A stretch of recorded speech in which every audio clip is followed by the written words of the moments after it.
Aujourd'hui, on va vous montrer, grâce à ce lave-linge transparent, le parcours qu'effectue l'eau dans votre lave-linge. Chaque pièce joue un jeu crucial dans la prise d'eau. On va voir l'entrée d'eau qui se passe à l'arrière jusqu'à l'évacuation qui se passe devant. Cette vidéo est en partenariat avec Calgon et on va vous montrer tous les bienfaits de Calgon pour votre machine.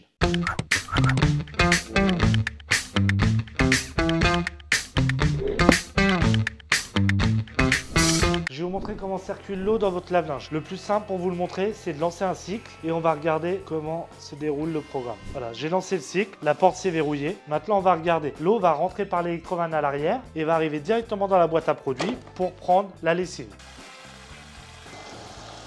L'eau passe par la boîte à produits. On voit à travers l'œillet qu'il y a qu'elle passe par la durite et arrive directement dans la cuve ici.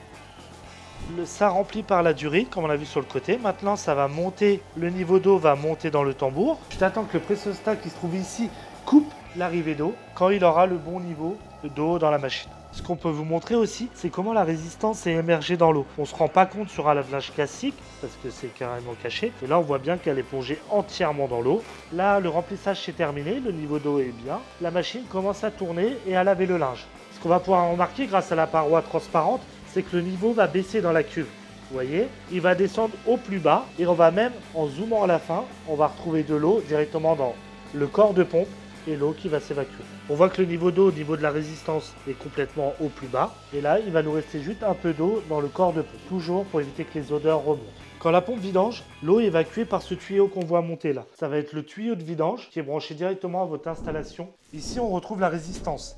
Il va être important d'utiliser du Calgon pour entretenir votre machine parce qu'on voit que la résistance est toujours émergée dans l'eau.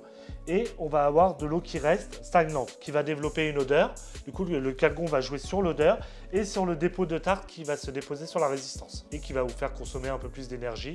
Plus on va avoir un dépôt important, plus on va consommer d'énergie. Sur une grande partie des lave-linges, on va retrouver les mêmes programmes. Très souvent, on va retrouver un coton normal. On va retrouver un coton éco qui va être un peu plus économique que le programme coton normal. En général, c'est du 40 ou 60 degrés. On va retrouver en général un cycle intensif pour des choses très sales, mais aujourd'hui, on lave du linge propre, on l'utilise très peu. On va avoir aussi un programme mix pour un mélange de linge. En général, c'est 40 degrés, ça dure 1 heure. On va retrouver des rinçages si on a lavé quelque chose à la main et qu'on veut juste le rincer en machine. Pareil, là, c'est un essorage vidange, si vous voulez juste l'essorer en machine. On va retrouver un programme laine pour les choses très fragiles. Un programme lavage main, il va faire un balancier pour éviter d'abîmer vos fibres de linge. Ça va être les grands programmes qu'on va avoir sur la plupart des machines. Il y a des machines qui vont avoir un programme spécial chemise, spécial couleur son, spécial bébé. Voilà, ça c'est plus des options qu'on va retrouver en général sur des hauts de gamme. Voilà, la vidéo se termine. Si vous avez aimé, n'hésitez pas à mettre un j'aime. Si vous avez des questions, n'hésitez pas à les mettre en commentaire. Allez, je vous laisse, à une prochaine vidéo.